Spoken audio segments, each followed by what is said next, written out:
This phone call was made on September 22nd of 2016 at 3:11 p.m.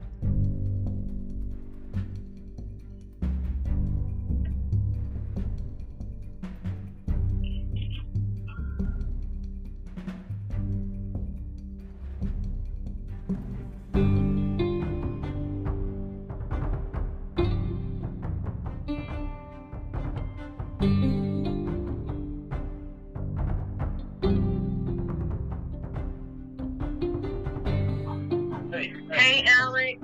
Alex, come out of there. Alex. Alex, remember what you said this morning?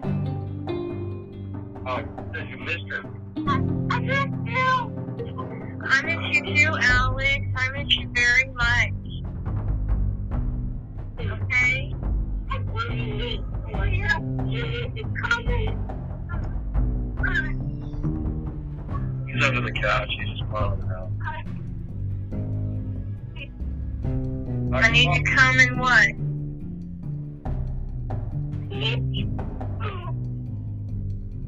I need you to come and get me. You need me. Well, you have to. Well, tomorrow is Friday. You have to ask your daddy if I can come and get you. And he's supposed to have you this weekend, but you have to ask your daddy about that.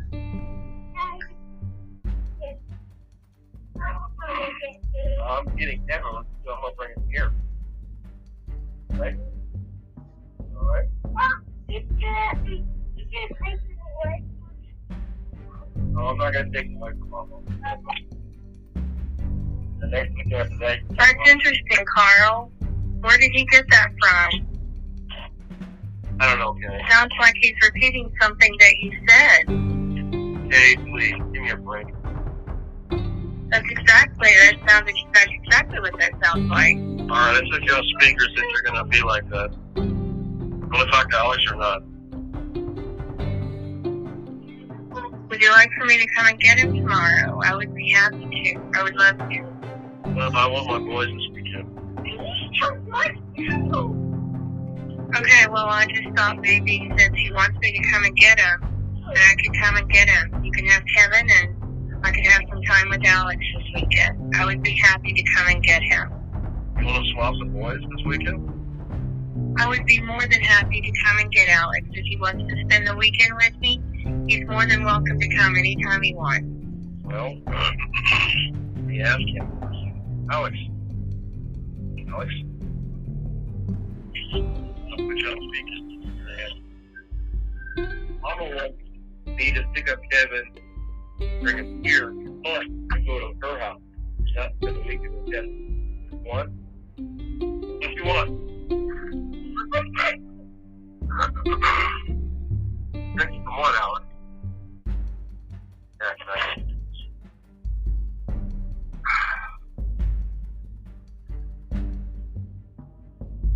I don't know what to tell you. He's 7 years old. He doesn't really know what he's saying. Sure, why not? Sounds to me he's being very clear about what he wants. All Sounds right. to me like he understands very well what he's saying, Carl. Well, if you let a 7-year-old dictate everything you do, then, there's something else. No, but I think that he's expressing exactly what he wants. I think he's very well aware of what he wants and what he's saying. All right. Well, it's all right with me. Come and get him. Tomorrow I can come and get him. Okay, I will be happy to do that. What time you coming? It will probably be after. It probably won't be until like a little after 7 o'clock, but I will be there. Okay. Tomorrow evening. Sure. Okay. All right. Bye.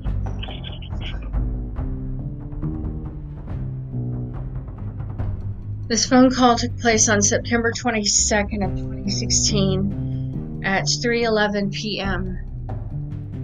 Carl Edward Anthony had Kelly Fritsch convinced that Alex would be better off with him. Kelly Fritsch bought into all of Carl's lies and BS. Carl was telling everybody God knows what. One of the main things he was telling people was that In the very beginning, it was telling people that I couldn't get along with anybody, that I didn't have any friends, and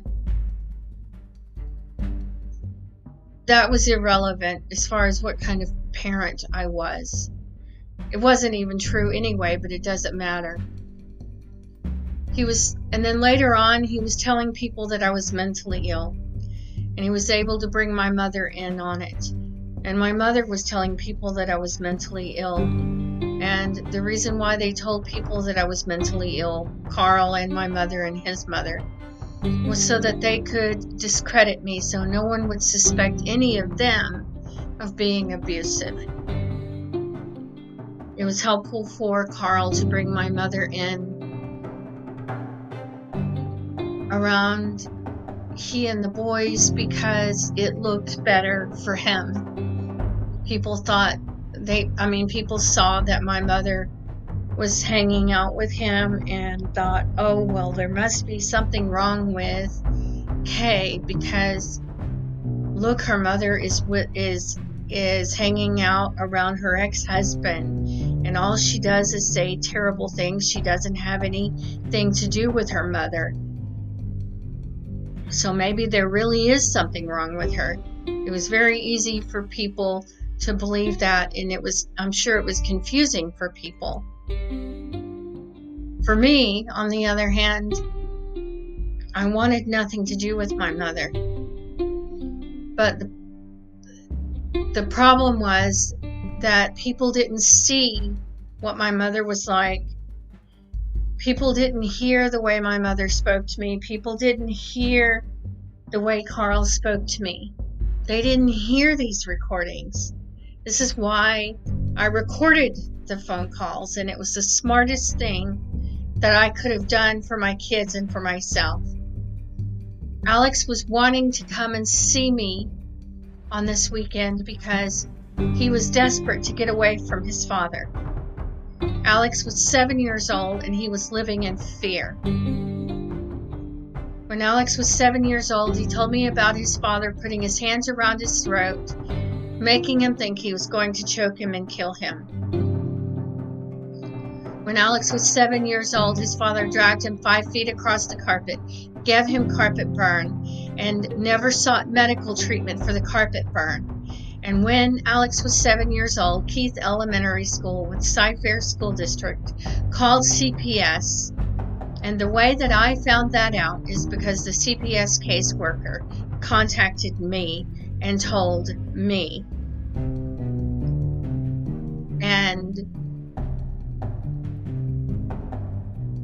dragging a 7-year-old 5 feet across the carpet and giving them carpet burn, injuring a 7-year-old by dragging them 5 feet across the carpet is child abuse. It's physical assault and it's child abuse, and it is against the law. Physical child abuse is against the law. And Carl Edward Anthony should not be above the law.